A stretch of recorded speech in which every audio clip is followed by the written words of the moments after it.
Baik, saudara-saudara sekalian, mohon maaf sebelumnya di pertemuan pada hari ini untuk perkuliahan kita lakukan secara rekaman Zoom.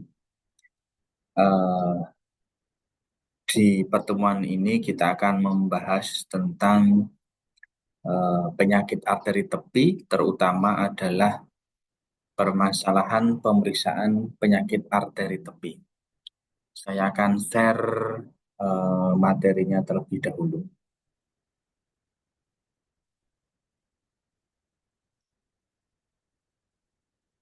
Baik, nah, saudara sekalian, bahwasanya kalau kita bicara tentang penyakit arteri tepi, ya, ini eh, bisa jadi permasalahannya itu adalah bisa topik atau lokal, ada di tempat tertentu saja, atau bisa juga ini secara sistemik. Nah, kalau kita bicara tentang kelainan arteri tepi ini, yang paling banyak itu adalah berupa obstruksi. Ya, obstruksi itu atau istilah lainnya ada yang mengatakan dengan stenosis, yang artinya terjadi penyempitan dari lumen atau lubang atau pipa dari arteri itu dengan berbagai macam penyebab. Nah, efek atau dampak kelainan maupun penyakit pada arteri tepi itu pasti terjadi iskemik pada jaringan. Nah, jikalau semakin besar obstruksi, stenosis, penyempitan arteri yang tersumbat atau eh, menyempit lumennya itu pada arteri yang semakin besar, maka tingkat kerusakan jaringannya juga semakin luas. Dampaknya juga semakin besar. Atau bisa jadi eh, arteri tepi yang mengalami obstruksi stenosis itu adalah arteri-arteri yang krusial, yang dia memvaskularisasi, yang bertanggung jawab dalam mendistribusikan darah beserta komponen-komponen lainnya, itu kalau dia memvaskularisasi organ yang krusial, maka dampaknya juga sangat besar. Contoh misalkan, ketika arteria koronaria yang memvaskularisasi jantung akan mengalami obstruksi penyempitan lumen, maka bisa dipastikan pasien akan menderita infak otot jantung, infak miokard. Ketika itu ada di arteri di otak, maka bisa terjadi stroke non hemoragik. Nah, itu kalau penyempitan. Sehingga kalau dampaknya ini yang mengalami penyempitan itu adalah arteri. Kalau hanya single mungkin sedikit jaringan. Tapi kalau singlenya itu ada di arteri yang besar, ya berarti dampaknya juga akan menimbulkan kerusakan jaringan yang semakin luas. Ya, seperti itu. Atau bisa jadi arteri kecil, ya, arteriol-arteriol, tetapi jumlahnya banyak. Maka juga akan menyebabkan dampak yang besar atau dampak yang luas juga. Derajat berat gejala. Jadi ini nah itu sudah bisa dirasakan sejak dari awal, ya, meskipun gejala penyakit arteri tepi ini eh, apa ya, terjadi lambat. Lambat itu karena proses penyakit arteri tepi kalau untuk yang obstruksi penyempitan itu biasanya membutuhkan waktu tahunan. ya, membutuhkan waktu tahunan. Nah, itu tergantung dari laju metabolisme dan kebutuhan jaringan. Kebutuhan jaringan ini artinya kalau jaringan itu membutuhkan suplai vaskularisasi yang banyak, maka juga akan menimbulkan gejala yang berat, yang akan semakin berat. Contoh, misalkan arteriosklerosis, penyempitan obstruksi arteri, ya pada suatu ketika pasiennya tiba-tiba berolahraga atau bekerja yang berat, aktivitasnya berat, ya, maka gejalanya juga akan semakin semakin berat. Sehingga eh, mungkin saudara juga sering pernah mendengar informasi di media sosial atau di berita-berita TV gitu kan, beberapa orang atau mungkin artis yang meninggal dunia ketika dia melakukan aktivitas, ya. Nah, memang bisa jadi dia eh, justru meninggalnya itu pada saat sedang berolahraga, ya, karena dia mengalami serangan jantung, tetapi kan dasar dari timbulnya serangan jantung itu kan adalah penyempitan dari arteria. Atau mungkin saudara juga pernah mendengar seseorang yang setelah beraktivitas berat, kemudian dia mengalami kelumpuhan tubuh sisi separuhnya atau juga dikenal dengan stroke. Nah, pada penyakit kelainan arteri tepi ini tindakannya bisa berupa tindakan konservatif hingga pada eh, pembedahan yang dilakukan oleh dokter bedah toraksik dan kardiosekuler. Tergantung nanti ya apakah dokter juga akan mempertimbangkan aspek-aspek yang lainnya. Misalkan juga akan berhitung kira-kira akan berdampak terhadap aktivitas fisiknya, ya, apakah juga akan berdampak terhadap terutama adalah harapan hidup dari si pasien ini. Yang itu akan menentukan jenis tindakannya, apakah perlu dilakukan pembedahan atau cukup tindakan konservatif saja. Nah, di Amerika, satu di antara 20 orang usianya lebih dari 50 tahun itu menderita eh, penyakit arteri tepi. Kalau dihitung zaman itu sekitar 8 juta orang, ya. Nah, ini tahun 2000-an ini ya. Nah, kenapa? Ya mungkin di Amerika ini tingkat kejadian atau prevalensi penyakit arteri tepi ini tinggi karena dan akan memiliki dampak atau memiliki komplikasi yang cukup besar karena negara Amerika itu ada negara yang memiliki 4 musim, ya. Ketika musim musim apa musim salju, musim dingin gitu ya, itu gejala arteri tepinya itu akan semakin memberat, ya. Kenapa? Karena ada respon vasokonstriksi akibat dari penurunan eh, suhu lingkungan. Kemudian dari situ, ya, terdiagnosis dengan jelas akan menimbulkan gejala yang nyata itu 50%-nya. Lantas yang 50% bagaimana? Yang 50% itu tidak memiliki gejala, tapi tiba-tiba langsung mungkin serangan jantung, langsung eh, stroke gitu kan, atau langsung bisa jadi langsung ujung-ujung jari tangan, ujung jari kakinya itu mengalami eh, infak atau gangren gitu ya. Ya, ya itulah ya.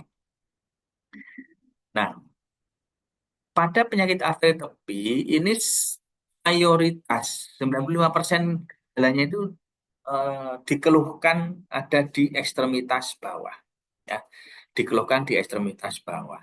Ya, kenapa? Eh, Kenapa mayoritas 95% itu tuh keluhan arteri dikeluhkan di ekstremitas bawah. Nah, silakan saudara cari jawabannya besok pertemuan tatap muka langsung kita di laboratorium ya. Silakan saudara kemukakan alasannya. Oke.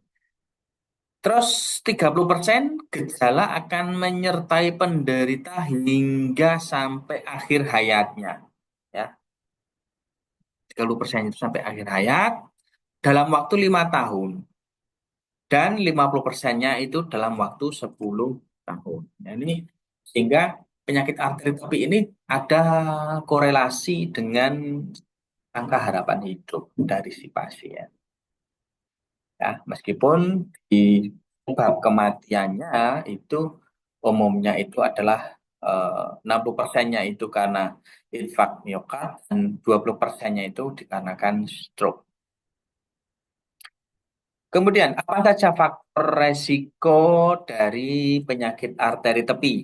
Ya, yang pertama, ya faktor resiko ini tidak hanya terjadi di Amerika atau di negara-negara yang memiliki 4 musim, tapi juga ini faktor resiko secara global, secara dunia gitu ya, duniawi maupun ya tidak tahu mungkin juga akhirat juga kali ya. Nah, faktor resiko yang pertama adalah usianya di atas 50 tahun. Ya, usianya 50 di atas 50 tahun yang mana pada seseorang dengan usia di atas 50 tahun itu proses degenerasi dari sel-sel arteri, penyusun dari arteri gitu ya, itu mulai menurun. Di sisi yang lain, usia di atas 50 tahun juga ya mungkin karena tahunan mengkonsumsi makan makanan yang tinggi kadar lemaknya ya sehingga kemudian mungkin karena faktor hormonal dia juga menderita diabetes, maka gabungan antara eh, mengkonsumsi makanan tinggi lemak ya atau hiperkolesterol ditambah dengan diabetes itulah yang akan menyebabkan munculnya plak-plak di lumen arteri. Ditambah lagi misalkan ya pasiennya itu hobinya rokok, apalagi rokoknya adalah rokok-rokok kretek. Ya, rokok kretek yang memiliki kadar nikotin dan tar yang lebih tinggi ya dibandingkan dengan model-model rokok filter atau rokok-rokok mild gitu ya. Dan mungkin bisa jadi saudara juga bertanya-tanya, loh gimana Pak efeknya rokok apa ya elektrik ya, rokok elektrik yang vape gitu ya. Bagaimana? Nah, nanti silakan saudara cari referensinya ya, kemukakan pendapat saudara kita bahas di pertemuan yang akan datang. Terus ada faktor resiko obesitas. Ya, obesitas berarti peningkatan lemak di dalam tubuh pasien sehingga mayoritas pasien yang obesitas itu cenderung hidupnya itu sedenter. Eh, Tidak banyak gerak, tidak banyak gerak. Sehingga tidak banyak gerak, maka aliran darahnya itu cenderung slow motion ya. Aliran darahnya itu cenderung slow motion sehingga slow motion itu membuat kolesterol dan kadar gula darah yang terlalu tinggi itu akan mudah mengendap ya sehingga muncul plak-plak gitu kan. Nah, terus ternyata penyakit arteri tepi lebih banyak diderita pada laki-laki. Ya, jadi ini waspada. Nah, kenapa? Kenapa lebih banyak diderita pada laki-laki? Ini dugaan terkuat ada hubungannya dengan hormonal. Ya, dugaan terkuatnya ada hormonal, yang mana hormon estrogen yang dimiliki oleh para wanita itu ternyata akan membuat jaringan lunak di dalam tubuh si wanita itu akan lebih fleksibel, ya lebih adaptif. Ya, bahkan hormon estrogen plus juga dengan hormon eh, kortisol ya, itu di atau progesteron yang terekskresi maksimal paling banyak ketika wanita itu menjelang melahirkan, itu bahkan bisa membuat ligamen-ligamen yang ada di pelvic itu juga akan mengendur. Itu tidak hanya terjadi di pelvic, tapi hormonal itu kan permasalahan sistemik, ada di seluruh tubuh. Ya, hormon estrogen, progesteron itu kan terekskresi di dalam tubuh sehingga eh, arteri-arteri yang terkena dampak hormon estrogen itu juga akan lebih fleksibel, ya, lebih lebih fleksibel. Nah, tingkat fleksibilitas itu dilihat dari mana? Dilihat dari kemampuan vasokonstriksi dan vasodilatasi, ya. Dilihat dari kemampuan itu. Oke. Nah, terus berikutnya adalah faktor risiko berikutnya adalah riwayat keluarga dengan penyakit vaskuler. Bisa jadi kita perlu menelusuri apakah kakeknya, pamannya, bapaknya, ya, atau di dalam keluarga itu, satu terah keluarga itu, ya, bani ini, bani A, bani B, bani C, gitu kan, itu apakah ada yang juga menderita penyakit jantung dan stroke sebagai cerminan dari penyakit arteri topi. Nah, faktor-faktor resiko ini tadi harus diperhatikan ketika kita sebagai fisioterapis melakukan pemeriksaan. Ya, ditanyakan ada di riwayat penyakit penyerta, tanyakan di riwayat keluarga, gitu.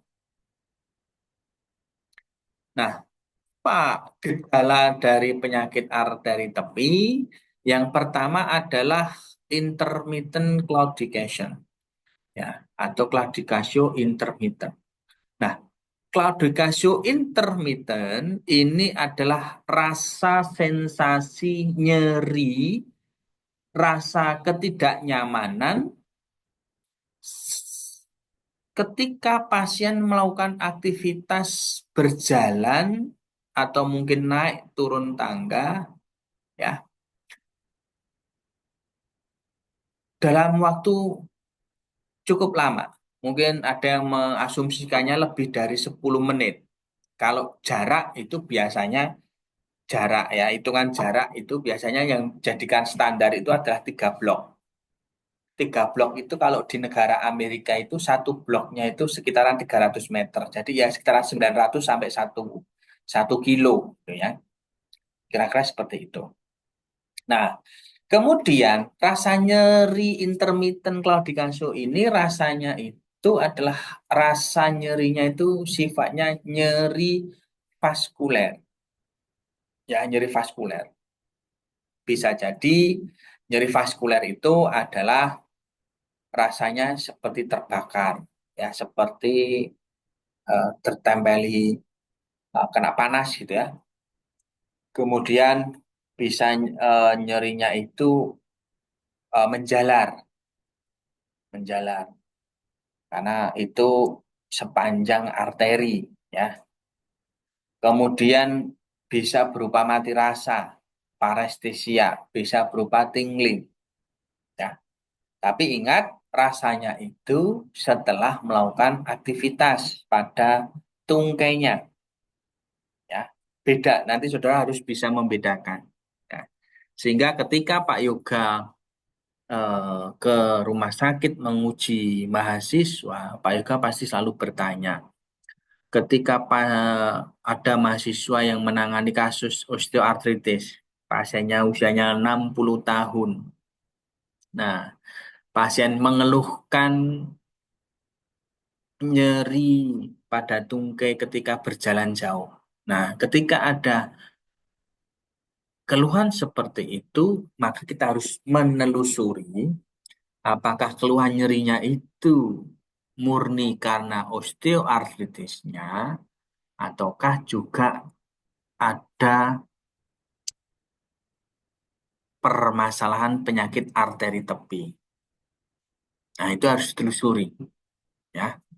Yang membedakannya bagaimana? Membedakannya kalau murni osteoartritis, maka kita lakukan tes mekanik lutut ya. Saudara di tes muskuloskeletal itu ada tes valgus, varus, drawer posterior, drawer anterior untuk melihat stabilitas lututnya, gitu kan?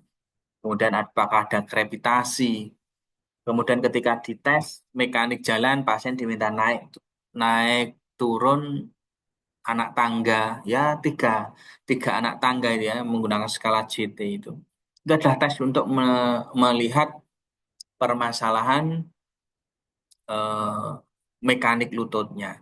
Tapi ketika juga pasien OA mengeluhkan nyeri ketika berjalan jauh atau berjalan lama, maka kita juga harus ngetes apakah fungsi arteri pada tungkai bawah si pasien itu juga mengalami masalah yang akan mengarahkan kita menduga adanya penyakit arteri tepi.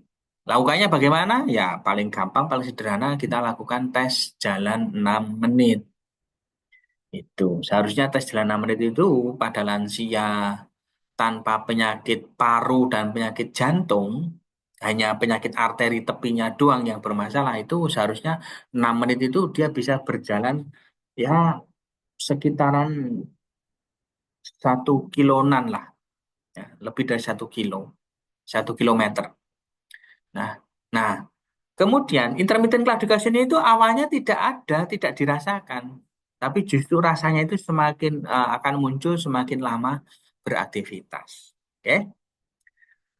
Terus eh, bisa dijumpai adanya kelemahan otot ya karena secara ini fisiologis otot juga akan eh, suplai oksigen, suplai nutrisi cairan itu juga berkurang ya, berkurang ya.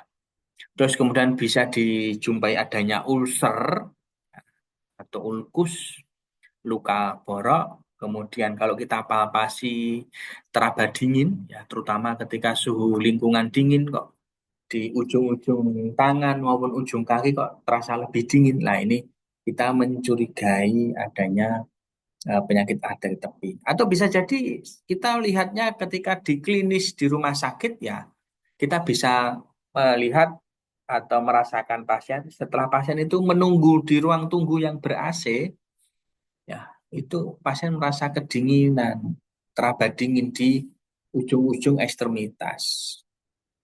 Terus terjadi perubahan warna ke bisa pucat atau biru ketika ekstremitas itu dielevasi.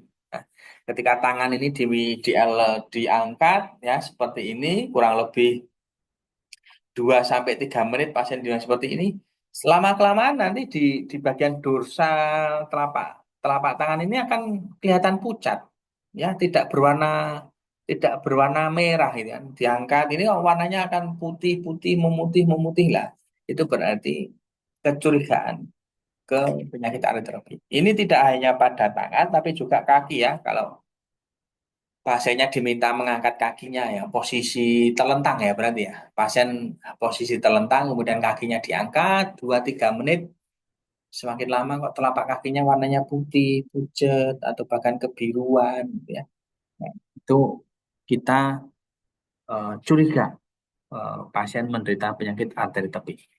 Kemudian juga dilihat ini rambut ya, rambut pada lengan, rambut pada kaki itu apakah mudah rontok atau enggak ya. Jadi nanti kalau pada rumput ini di apa ya, diambil, dicubit itu ya.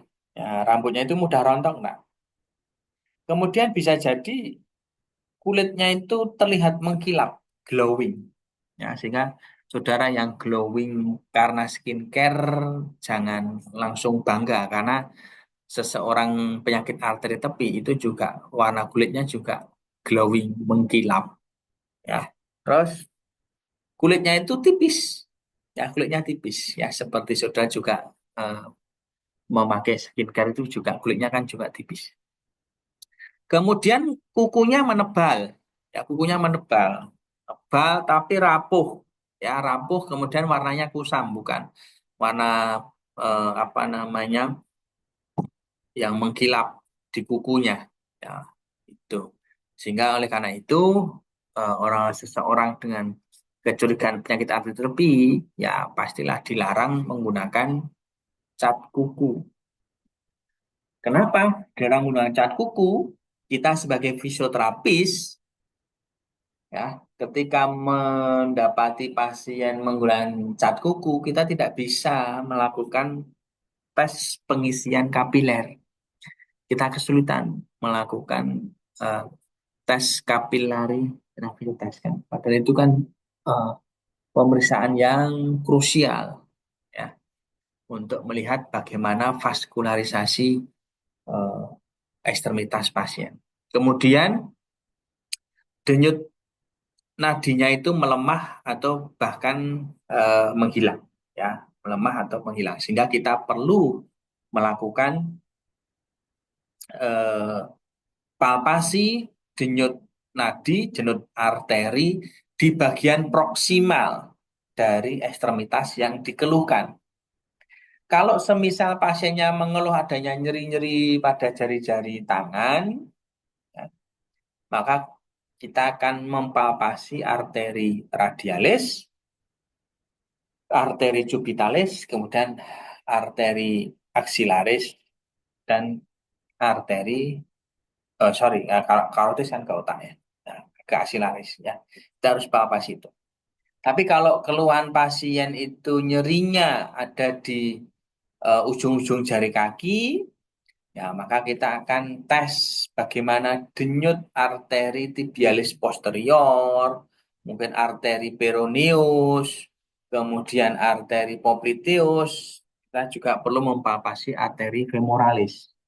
Ya, dan saya pikir itu kelihatannya sudah juga sudah pernah diajarkan di semester 2 tentang biomekanik ya. Biomekanik itu ada palpasi arteri-arteri itu kan juga.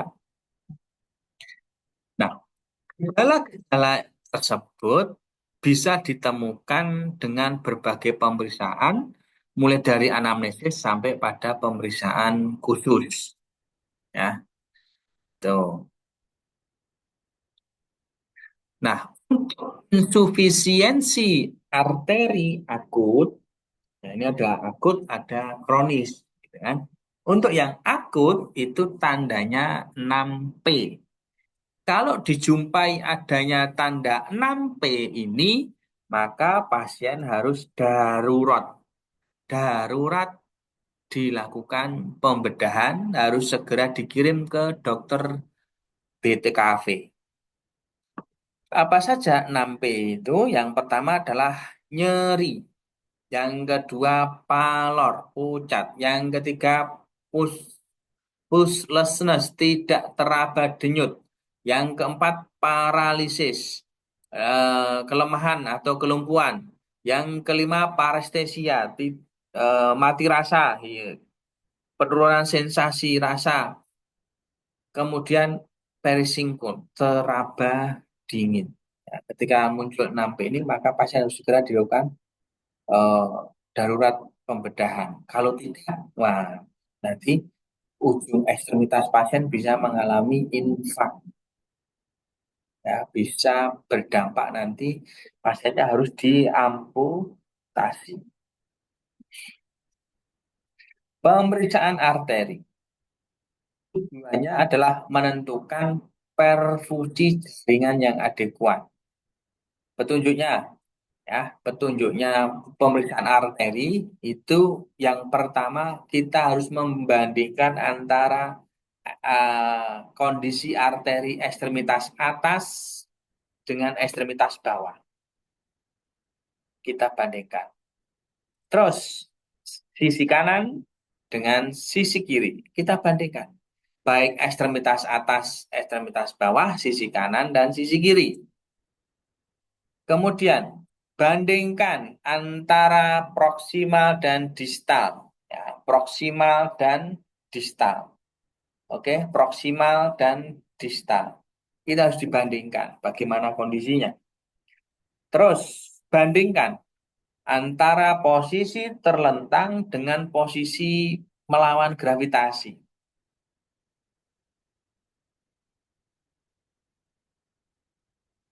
Ruang lingkup. Yang pertama adalah sirkulasi.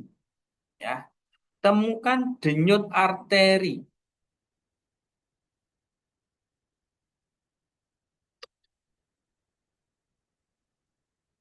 Temukan denyut arterinya.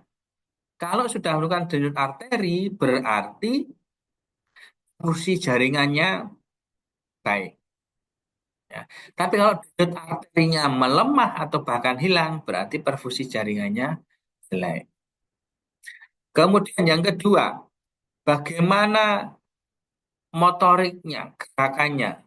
Ya, ya kita bisa tes, ya seperti juga melakukan tes MMT, manual muscle testing, atau mungkin tes kekuatan otot. Otot lengan atas, ekstremitas atas biasanya kita gunakan hand dynamometer. Untuk yang kekuatan otot ekstremitas bawah kita bisa gunakan dengan leg dynamometer. Contohnya seperti itu. Kemudian periksa sensoriknya, apakah ada rasa nyeri, terbakar, mati rasa, atau gangguan proprioseptor. Kemudian untuk lengan maupun tungkai, ya, yang perlu kita periksa yang pertama adalah ukuran. Terjadi masalah arteri tepi itu akan membuat ukuran ukuran otot pasien itu akan mudah eh, atrofi ya, mudah hipotrofi atau atrofi. Nah, kita perlu cek juga bagaimana kontur. Kontur itu maksudnya otot itu kan biasanya kalau otot sini kan menggembung gitu kan, area sini menggembung lebih besar dibandingkan area yang di pergelangan tangan sini kan. Nah, kemudian di otot tenar dengan hipotenar itu biasanya kan menggembung-menggembung gitu kan. Nah, kalau itu atrofi ya, pucat, kemudian rambutnya mudah terkelupas ya berarti kecurigaan ke penyakit arterinya semakin terlihat. Kemudian lihat bagaimana simetrisnya, ya simetrisnya. Ini yang posisi menggembung di dekat siku ini antara kiri dengan kanan ini ya, kita bandingkan aja. Ya kita bandingkan aja sini ya. Ototnya sini kan. Kemudian warna kulit, temperatur edema. Ya untuk ekstremitas atas, bagaimana denyut arteri radialis dan brachialisnya.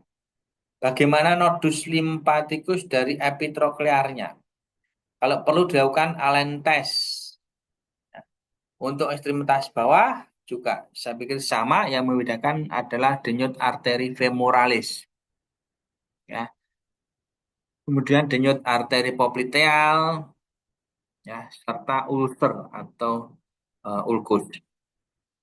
Bagaimana langkah-langkah pemeriksaannya? Yang pertama adalah memperkenalkan diri, berikutnya minta izin, kemudian meminta pasien untuk menunjukkan yang mengalami masalah atau ya kalau orang kita biasanya diminta untuk mau melepaskan pakaian baju, maksudnya bukan baju ya. Nanti kena lagi ini masalah seperti kasus di Bandung itu. Bukan melepas baju, membuka area, ya membuka area yang kita curigai mengalami penyakit arteri tepi. Ya kalau ekstremitas bawah ya pasien mungkin diminta memakai celana pendek. Kalau ekstremitas atas ya pasien mungkin diminta membuka baju. Itu kalau pasiennya laki-laki. Kalau pasien perempuan ya jangan dilakukan gitu kan. Nah, nanti bisa kena pasal nanti ya. Kita juga pasien berdiri di tepi bed ya. Kemudian lihat sorry, ya pasiennya ada di bed. Pasien di bed itu maksudnya mungkin pasiennya sedang menjalani rawat inap, ya, menjalani rawat inap, entah di ICU, entah di bangsal apapun, ya. Maka kita lihat yang pertama dilihatnya adalah oksigen. Oh, loh, loh. Gimana melihat oksigen, Pak Yoga? Maksudnya adalah aliran oksigennya, aliran terapi oksigennya. Seberapa banyak pasien mendapatkan terapi oksigen? Nah, biasanya kan ada hitungannya itu. Perawat sama dokter itu punya eh, hitungan mungkin 2 liter per menit, 4 liter per menit, 6 liter per menit gitu kan. Termasuk juga kadang juga perlu kita lihat juga alat bantu napasnya. Apakah pasiennya menggunakan nasal kanul, ya, kemudian menggunakan max atau mungkin HFNC, ya, itu kita lihat. Terus, apakah ada obat-obatan inhaler pelega napas? Kemudian apakah pasien memakai kateter, memakai drain, ya, drain itu untuk mengeluarkan darah. Terus kemudian seberapa banyak cairan, ya. Kalau seberapa banyak cairan maka kita kita lihat di kantong pipisnya yang pasien itu, ya. Ditanyain terakhir kali apa itu kantong urin dibuang jam berapa, ya, sudah berapa lama, kemudian kita lihat berapa berapa volume kantong urin pasien. Ya, kemudian lihat bagaimana dressing, apakah pasien menggunakan stocking, pasiennya menggunakan multi layer bandaging, ya. Terus posisinya bagaimana? Apakah pasiennya merasakan nyaman atau tidak? Kemudian masih tetap pasien ada di sorry, fisioterapis ada di tepi bed, maka kita lihat bagaimana warna ekstremitasnya. Ya, warna ekstremitasnya itu apakah pucat, kebiruan atau bahkan menghitam. Ya, contohnya ini adalah gangren itu, ya, nekrosis. Jadi ujung-ujung ekstremitas, ujung jari kaki pasiennya berwarna kehitaman. Ini berarti sudah terjadi nekrosis. Ini berarti penyempitan arterinya berat ini. Ya, kemudian kehilangan rambut, rambutnya rontok, ada muncul user, sekar, bahkan ototnya itu lembek, ya, ototnya lembek. Nah, ini ya, ini kelihatan yang tidak berwarna hitam itu kulitnya itu berwarna gilap, glowing, gitu ya. Terus kemudian lihat, ya, atau gerakan dan lihat atau amati area yang terkena tekanan. Area yang terkena tekanan ini beresiko terkena ulkus, ya, ulkus atau ulcer. Apa saja itu? Yang pertama adalah bagian lateral atau samping kaki. Ya, termasuk di dalamnya adalah malleolus lateralis. Kemudian kaput metatarsal satu yang paling menonjol tuh. Terus bisa jadi pada tumit, kemudian kedua malleolus, terus ujung kaki. Ya, itu harus kita lihat semuanya. Ya, ini yang contoh di kalkaneus. Oke. Kemudian ini ada di bagian lateral, ya, kaki lateral. Terus yang bawah ini ada di kaput metatarsal yang kelima. Ini juga bagian lateral. Terus bisa jadi juga pada tengah kaki bagian tengah, ya. Dan ini adalah yang menunjukkan buntut-buntut dol-dol ini adalah lokasi umum tempat terjadinya ulcer atau luka borok sebagai akibat dari penyakit arteri. Terus setelah pasiennya telentang, maka ya kita fisioterapis akan mempalpasi temperatur temperatur atau suhu ekstremitas dibandingkan ya rasanya hangat atau dingin ya.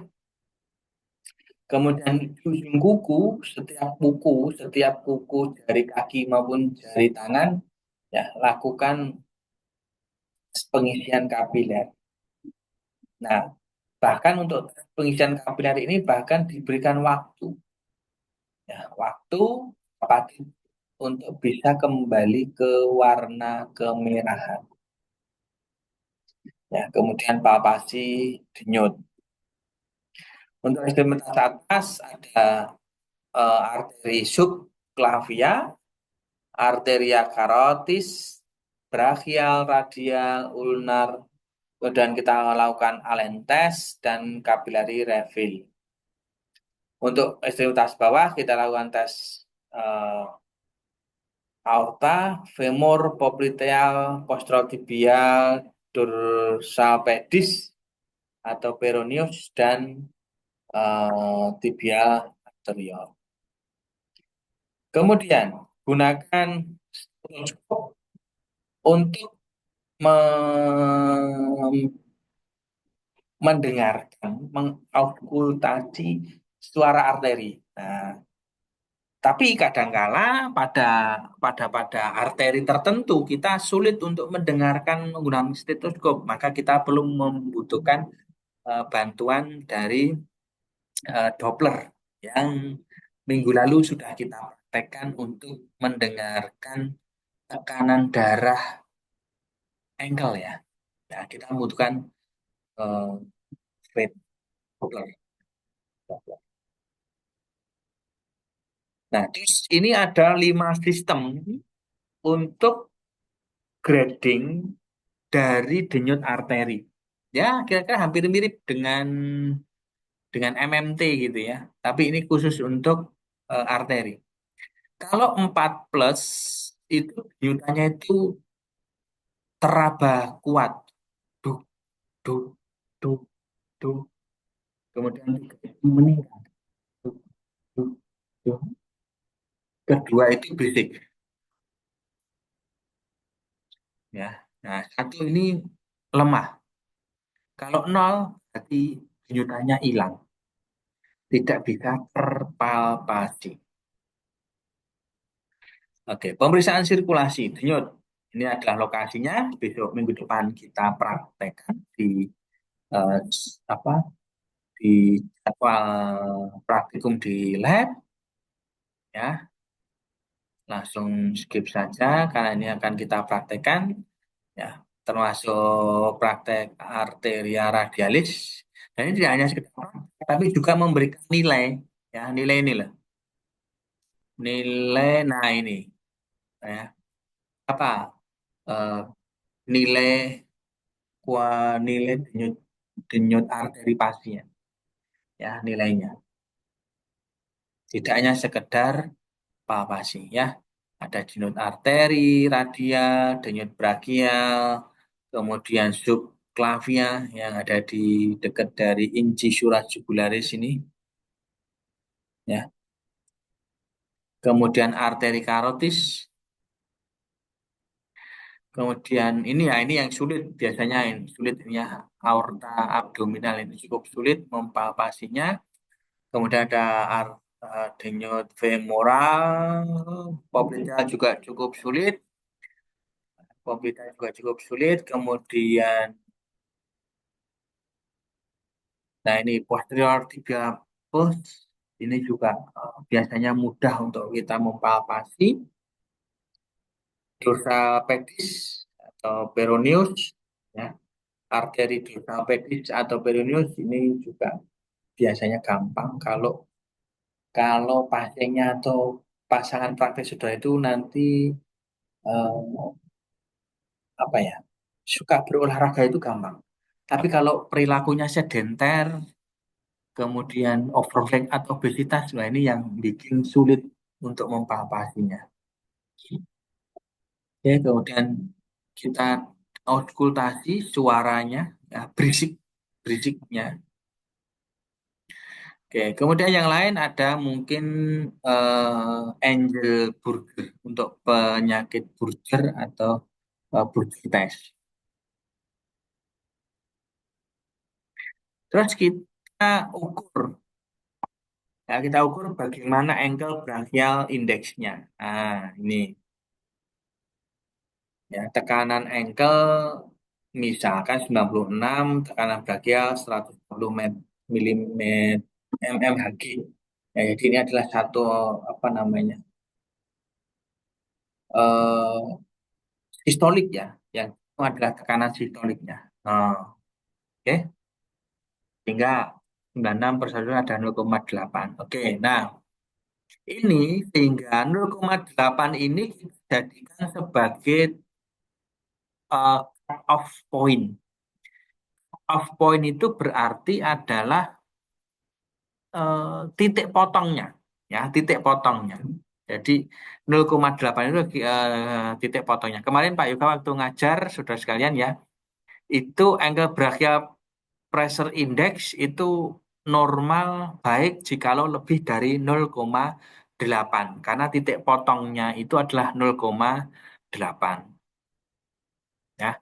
Kemudian memiliki penyakit arteri jikalau 0,6 sampai 0,9 sampai dengan 0,8 ya mestinya ya.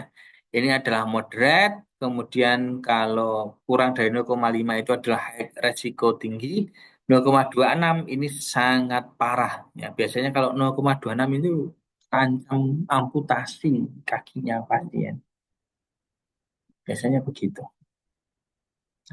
Oke, apa itu intermittent claudication? Nyeri, kram, ya nyerinya bisa bersifat apapun, bisa terbakar, bisa berdenyut, bisa menjalar seperti kesemutan gitu ya. Tapi, nah pertanyaan Pak Yoga, bagaimana saudara membedakan antara nyeri vaskuler, intermittent claudication dengan nyeri saraf tepi? Contoh misalkan ischialgia. Oke, nanti yang bisa menjawab di pertemuan yang akan datang apa ya? Pak Yoga kasih apa ya enaknya ya? Nanti Pak Yoga pikirkanlah. Ya, apa? Bagaimana cara membedakan nyeri intermittent claudication dengan saraf eh, nyeri saraf tepi ya? Nah, nyeri saraf tepi. Cara membedakannya bagaimana? Karena nyerinya juga seringkali sensasi yang dirasakan pasien itu sama atau mirip gitu, sama atau mirip. Ya, sama-sama menjalar di tungkai, seperti sensasi terbakar, gitu ya. Nah, oke, terus intermittent ini sifatnya hilang timbul pada atlet waktu melakukan aktivitas atau latihan, ya. Nah, ini normalnya itu menempuh jarak lebih dari satu blok. Ya, Pak Yuga itu kalau mengatakan blok itu satu blok itu 300 meter, ya, tanpa nyeri. Oke, terus bertambah nyeri ketika berjalan atau dielevasikan. Ya, nyeri berkurang saat istirahat atau diposisikan tergantung. Tergantung itu loh, kayak misalkan saudara duduk ungkang-ungkang di tepi bed itu ada posisi gantung.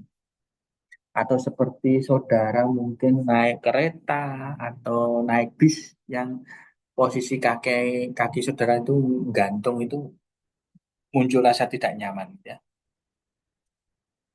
Ya.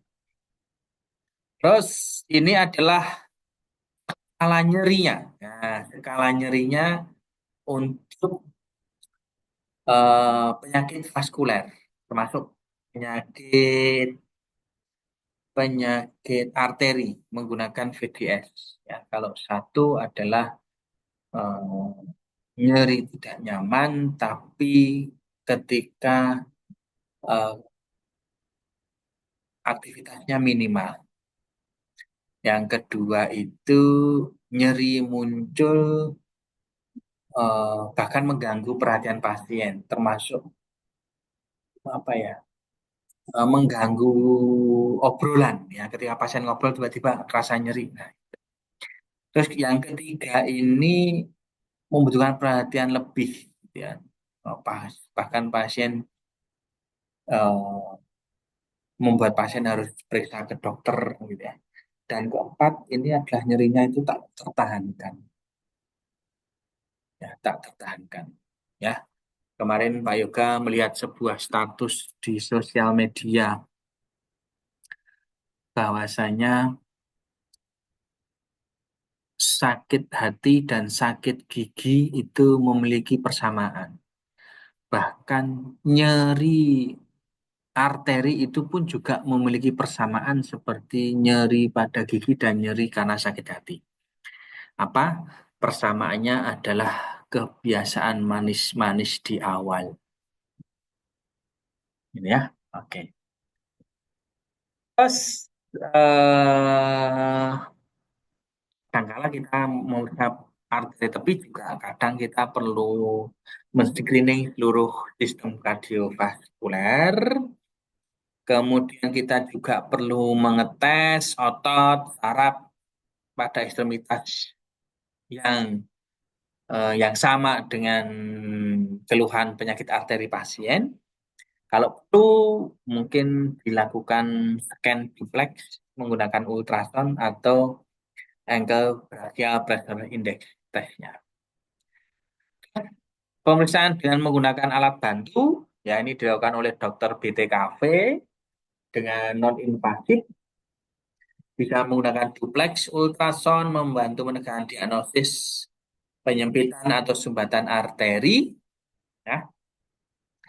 Tidak perlu persiapan khusus, aman, tidak menimbulkan rasa sakit, posisi pasien juga terlentang. Ya, tapi kalau duplex ultrasound ini diagnosisnya bisa tidak akurat jika terjadi kalsifikasi dinding vaskuler. Jadi dinding vaskulernya itu sudah tertumpuk dengan plak-plak arteriosklerosis. Kemudian bisa menggunakan segmented arterial pressure monitoring, mengukur perbedaan tekanan darah di beberapa tempat berbeda ekstremitas. Ya, itu juga menggunakan Doppler ultrasound. Sedangkan untuk yang teknik invasif pembedahan itu dengan menggunakan angiografi. Biasanya dimasukkan alat di inilah arteria femoral ya. Arteria femoral yang kanan ya. Biasanya itu. Oke, terus angiografi itu digunakan untuk menekan diagnosis emboli, trombosis, trauma, aneurisma, penyakit Buerger, dan arteriosklerosis. Baik, demikian yang bisa saya sampaikan pada pertemuan siang hari ini. Ya, mohon maaf, mungkin ada yang kalau ada yang kurang jelas ya akan kita bahas atau kita diskusikan, termasuk kita praktekkan nanti pada pertemuan yang akan datang. Demikian yang bisa saya sampaikan. Terima kasih. Assalamualaikum warahmatullahi wabarakatuh. Zoom saya tutup.